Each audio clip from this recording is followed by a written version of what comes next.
Good evening and welcome to the evening news from the home. I'm your host David O'Reilly, and our top stories are: Gearoid Kelly reports from Newtownmountkennedy as tensions boil over with locals over the government's heavy-handed immigration policy. We discuss startling revelations from a Helsinki courtroom with Dr. McClosky that have significant implications for the WHO's future pandemic plans.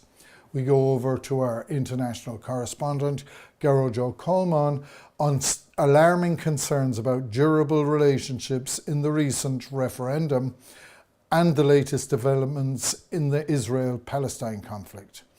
We follow the course of nature through springtime and go over to Tara for all the weather for the weekend.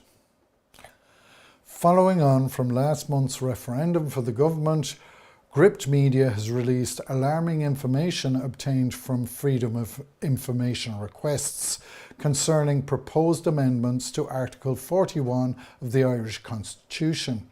These amendments aim to broaden the definition of family to include non-marital relationships deemed durable.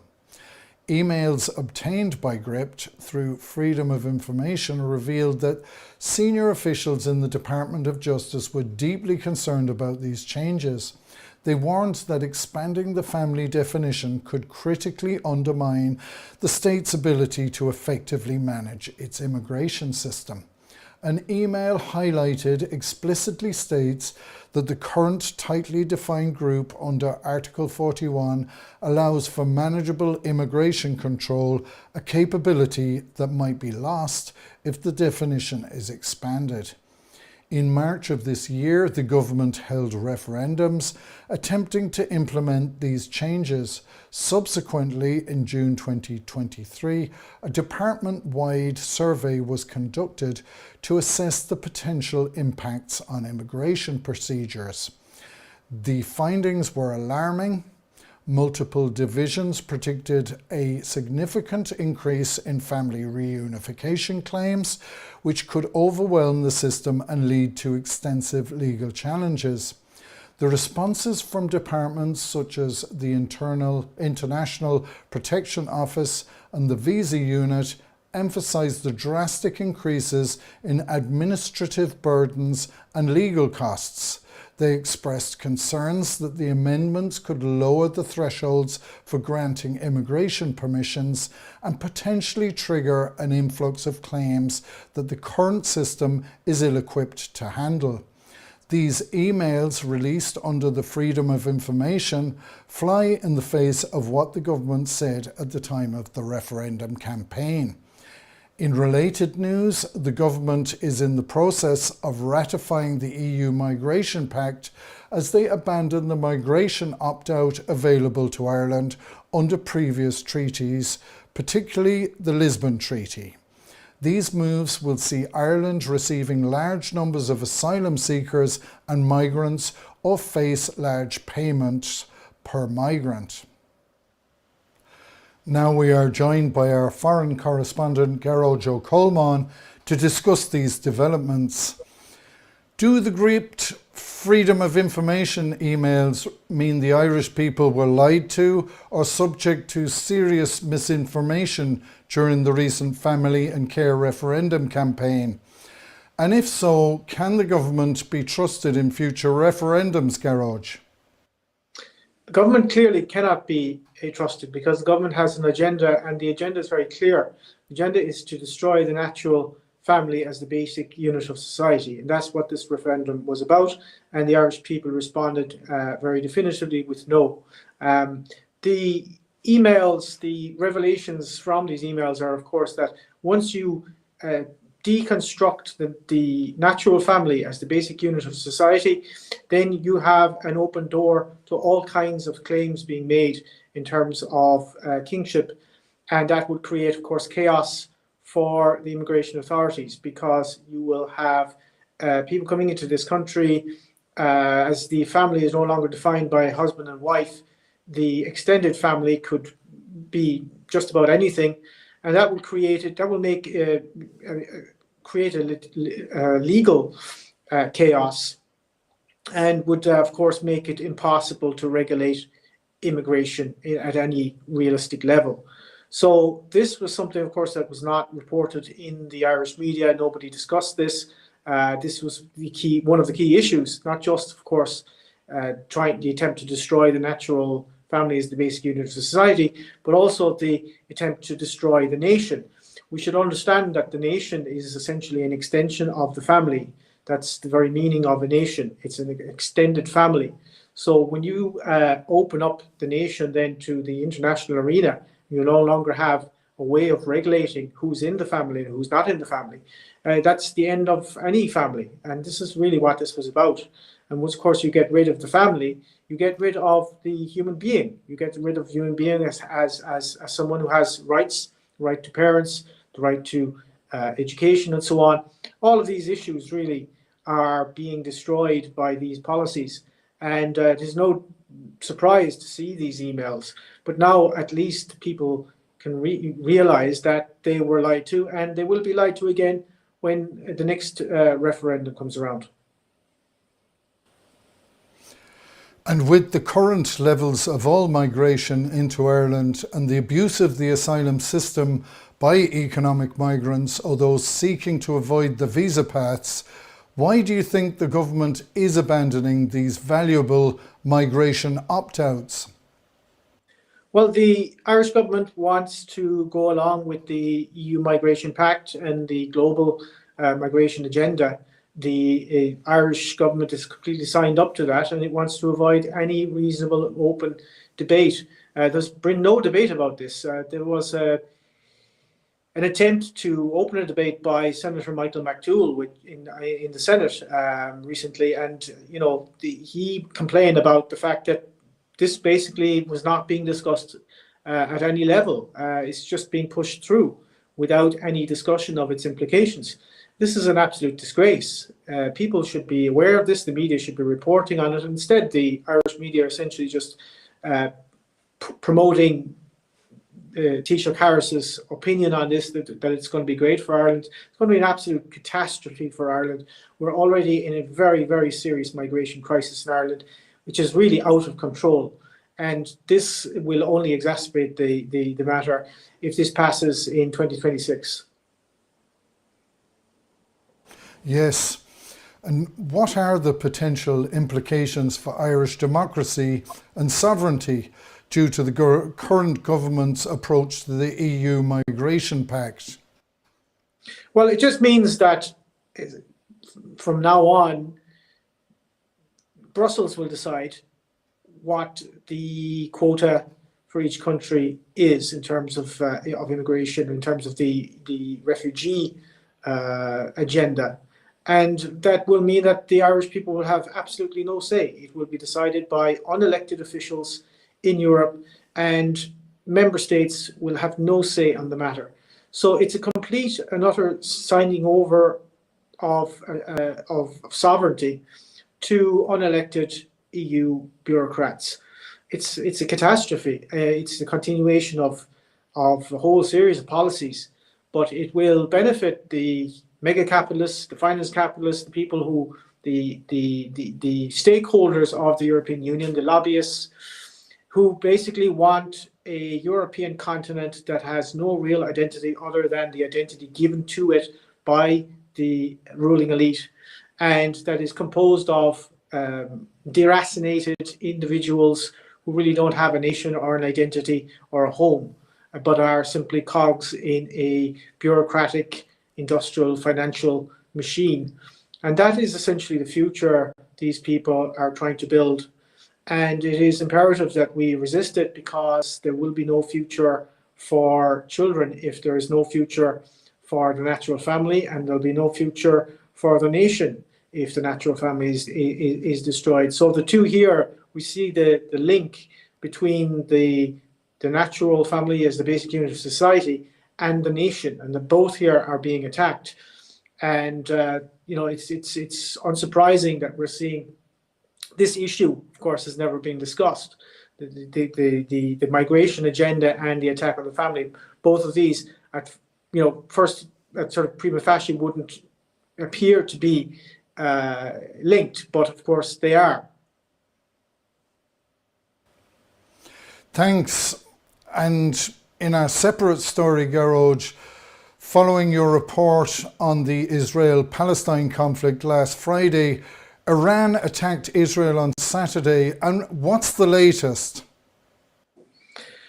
Well, there's just been a report in Paris of a terrorist attack, an attempted terrorist attack on the Iranian embassy in Paris. Now, the details of this are unclear. Apparently, there was an engine.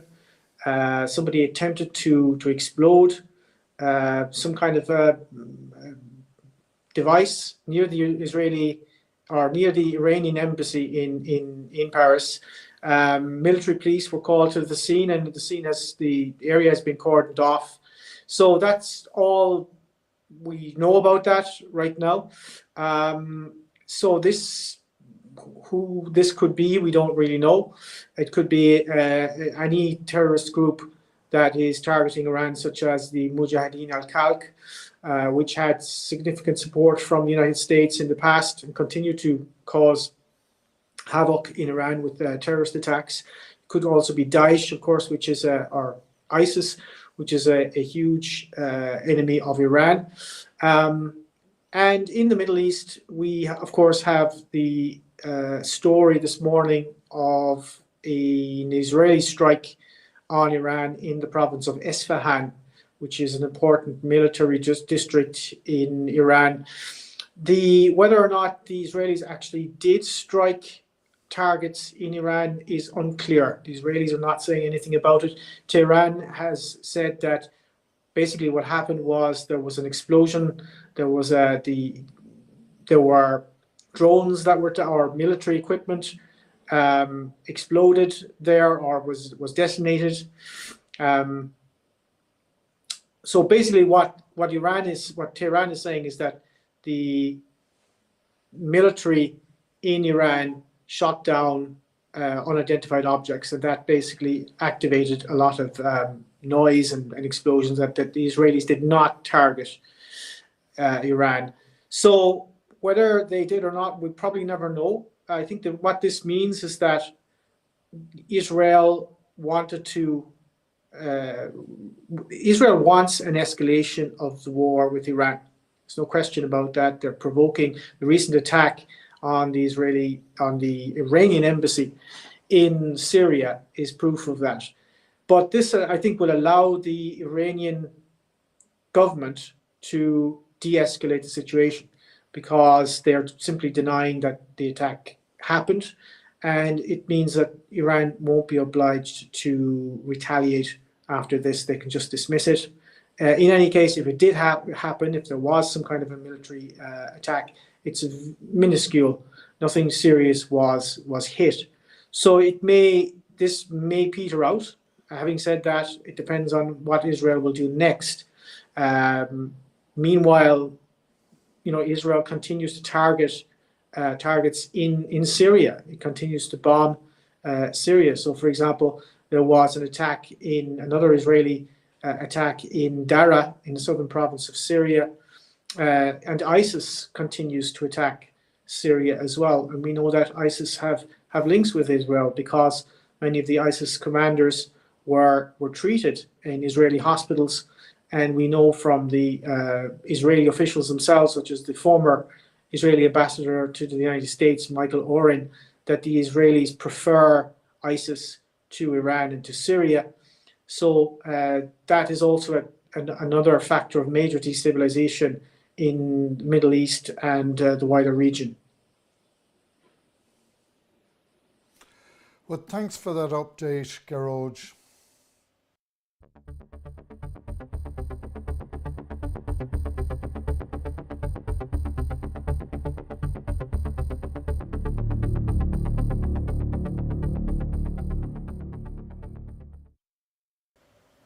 And now our coverage shifts to the escalating situation in Newtownmountkennedy, where the proposed development of a migrant centre at the derelict River Lodge in Trudder has ignited fierce community backlash. This small village, typically quiet, now finds itself at the latest epicentre of a national debate over Ireland's immigration policies. This week, tensions reached a new high as local residents clashed with the Garda Public Order unit.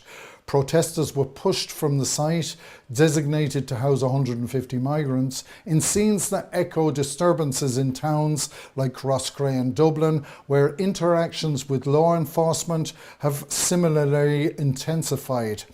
Public disputes. The protests in Newtownmountkennedy, although largely peaceful until now, took a dramatic turn, drawing attention to what many see as the government's heavy-handed tactics. The forceful actions of the Gardaí have been widely criticised, adding fuel to the grievances of the local populace.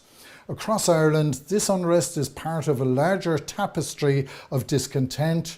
Nationwide protests are flaring up, driven by a consensus among citizens that the government has disregarded public opinion on the refugee intake, a system strained beyond its capacity to assimilate newcomers effectively.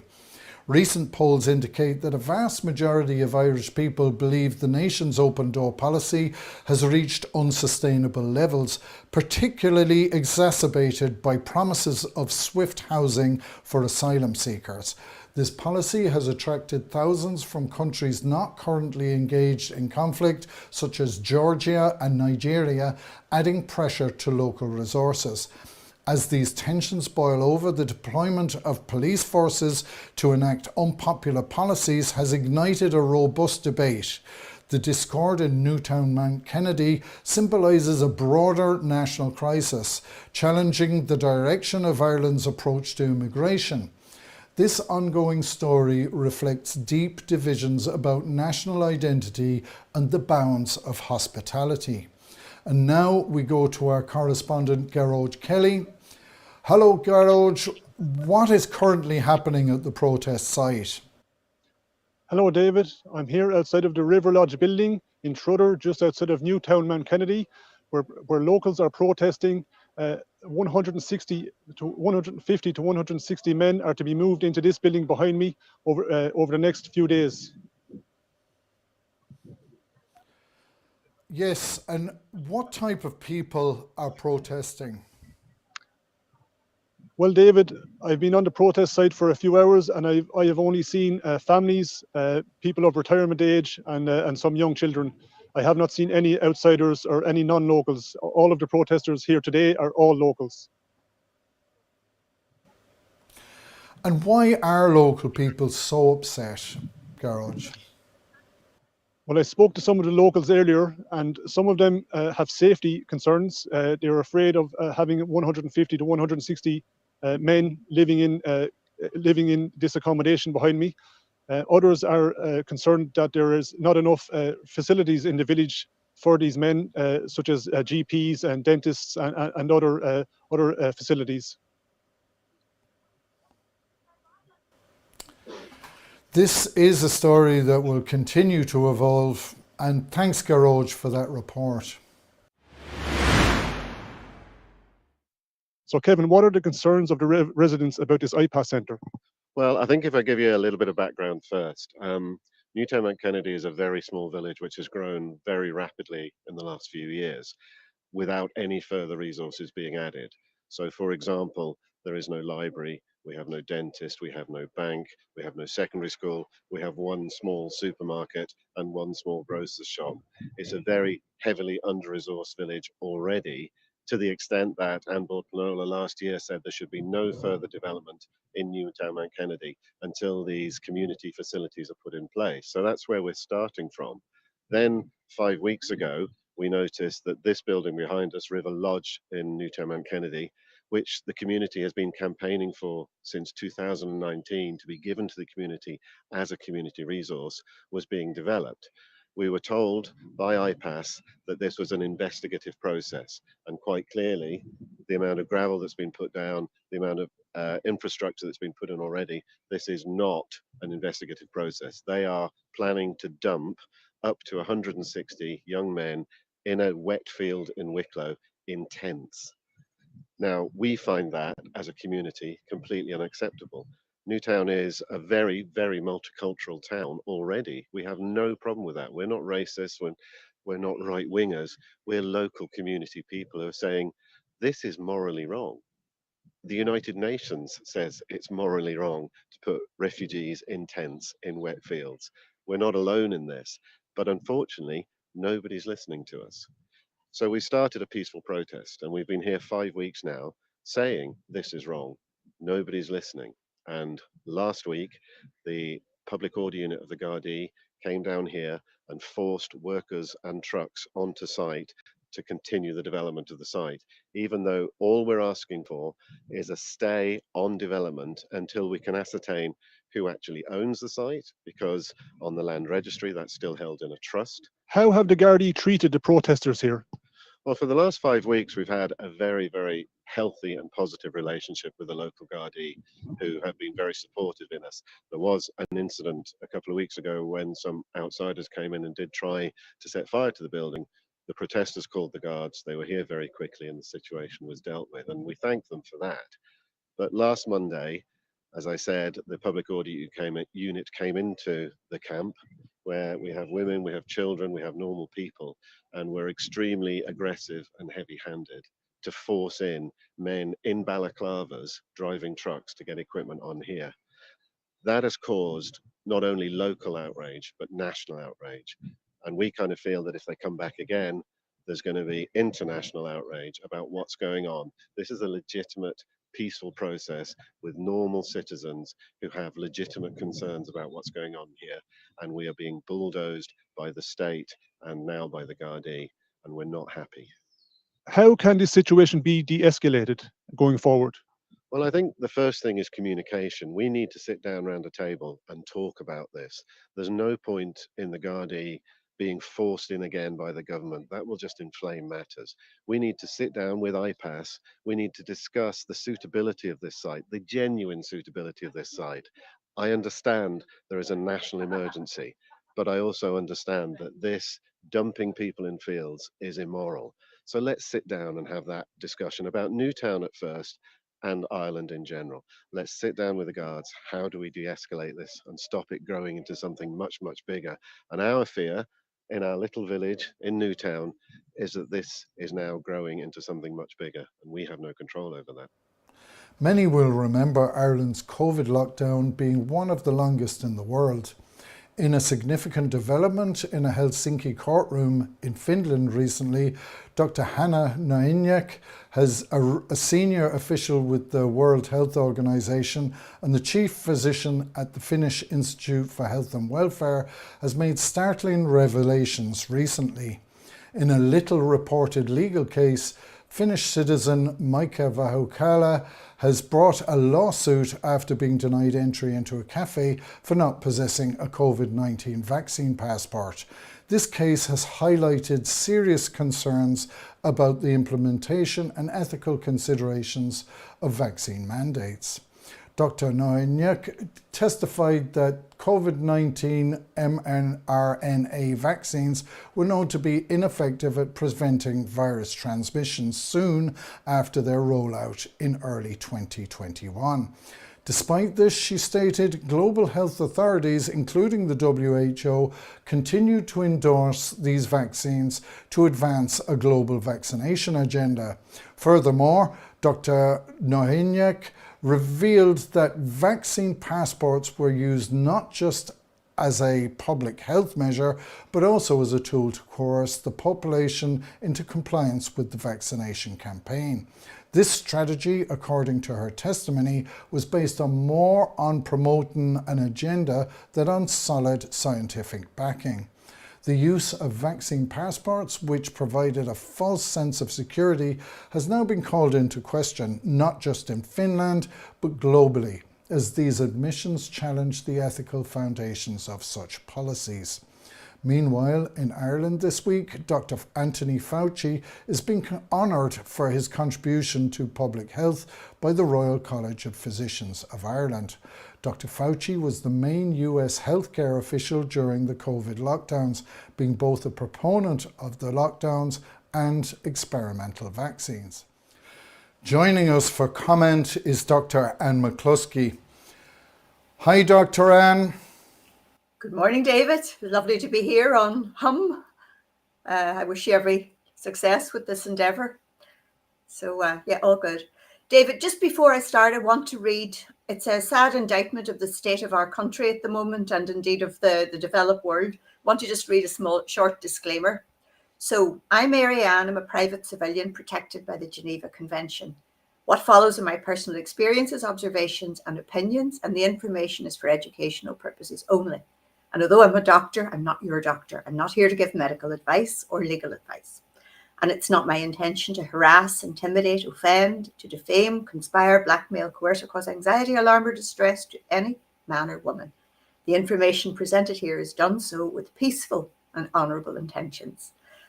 As I say, I don't like doing this, but I think, unfortunately, the state of public discourse is such that these disclaimers are going to be required in order to keep people safe.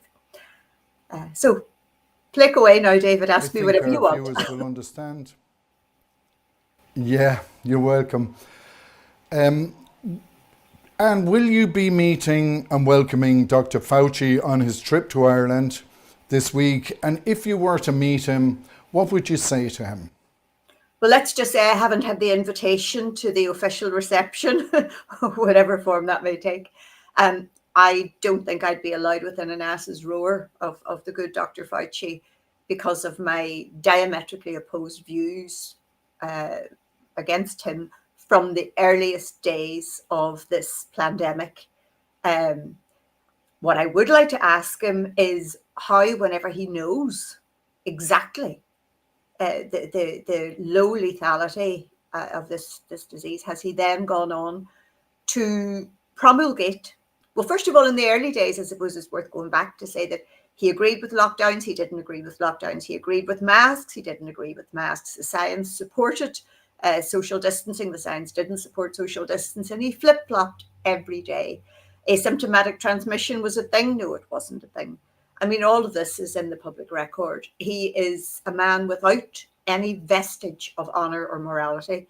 And he promulgated what he knows, what he knew at the time to be a toxic bioweapon to the men and women of this planet, including children and pregnant women. This has never been done before by any doctor, apart possibly from Dr. Mengele, in the history of medicine. He's a disgrace. And the fact that he is going to be applauded and feted in our beautiful country is, as I say, a sad indictment of just how low the leadership and the medical and political of this country have sunk in recent years. It's quite appalling. But yeah. Yes. The case in Finland has exposed that the governments in Europe and Pfizer knew that the vaccines did not stop transmission. What was the point of the vaccines and lockdowns? That's an exceptionally good question. It's really good to see these cases coming into the court now, and in very limited cases being successful. As you probably are aware, there are cases and legal proceedings ongoing in all over the planet about the lies that were told when these interventions were being rolled out, and about the harm that has been done. So it's good to see, as I say, that these things are coming to light in the courts. I've been engaged in a lengthy struggle with the court system in the north of Ireland, and there is no law at the moment, as you know. And I'm sure your listeners and viewers are aware, we are actually living under martial law. The emergency use, the emergency authorization and the state of emergency, which was declared in February of 2020, essentially removed our rights as private civilians. And the courts in that now are military tribunals. And as I say, the evidence of that is very, very clear. So the immunize, or what they call vaccines, as I say, the other thing I suppose it was worth remembering is that in August 2021, the Pfizer documents were released against the wishes of Pfizer. They wanted to keep this information hidden for 75 years. And so in August 2021, anyone who was awake and looking at it knew that the trials that were done did not test transmissibility, and that actually the primary endpoints were death from COVID rather than all-cause mortality, and that more people died in the active arm of the trial than in the control group. And we saw, I think it was in May 2022, in the European Parliament, one of the Eastern European MEPs, whose name escapes me, put a question to the female vice president of Pfizer, and she admitted that the vaccines were not tested to reduce transmission. So we've known this from the earliest days. As I say, this now is hitting the headlines, but as I say, for anybody who was awake and interested, the evidence was there certainly from the middle of 2021. That it's taken this long for these types of cases to come to court just gives some measure of the resistance that there is among the powers that shouldn't be to examine these questions with real science, real data, and absolutely provable evidence trails. So it's good, it's positive, and as I say, bit by bit, the edifice that is the medical construct that has been built around these injections is crumbling and falling apart. So it's good to see, but unfortunately, as we know, there's a huge amount of harm that has been done.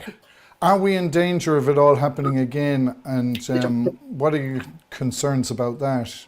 Yeah, all of this nonsense, this anti-scientific, these protocols, where it came from the belly of the beast, which in my humble opinion is the World Health Organization. The World Health Organization is sponsored in I think it's 80% of their income comes from pharmaceutical industries.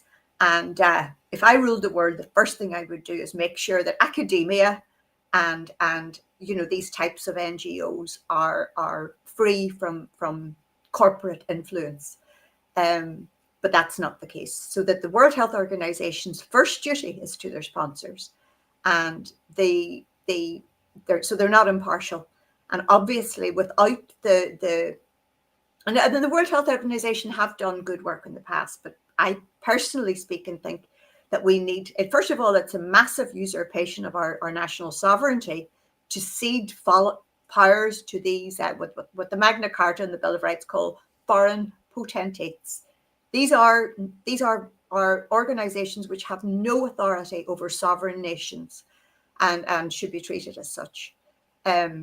The new pandemic treaty will cede the last vestige of Irish sovereignty in terms of health management and disease prevention to, as I say, these transnational, unelected, unaccountable, and highly compromised organizations. We would like to follow the story with you into the future. And so thanks very much for that report from you, and really appreciate that.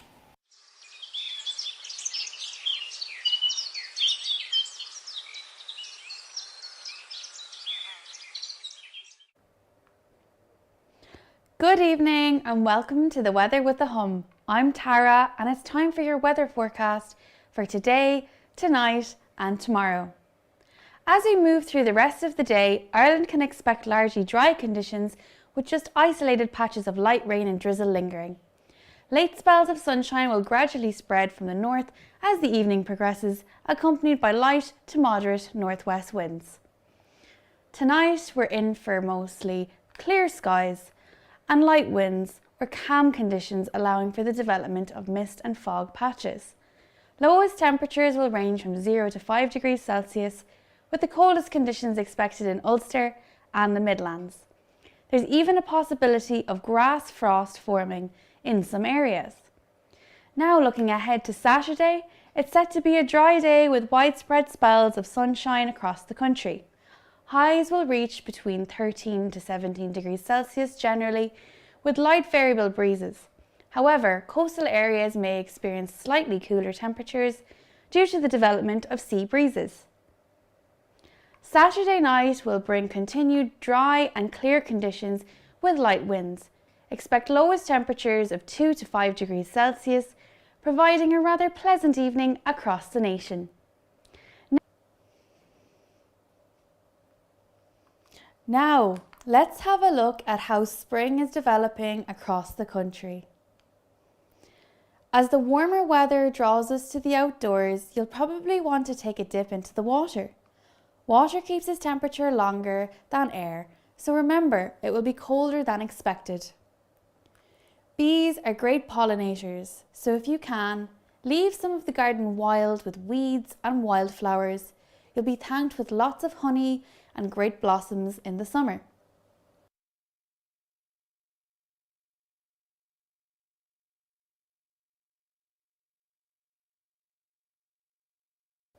Now on to Focal na Seachtaine.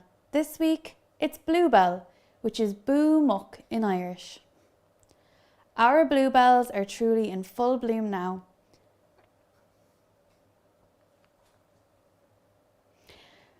So that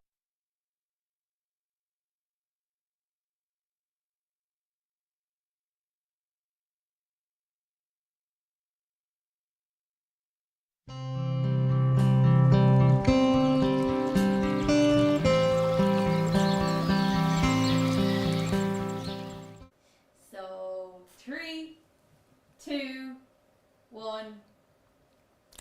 Thanks, Tara. And in summary, we heard from Gearoid O'Kelly on local outrage due to the government's immigration policy in Newtownmountkennedy. We looked at a little-known case from Finland with big implications for the World Health Organization with Dr. McClosky.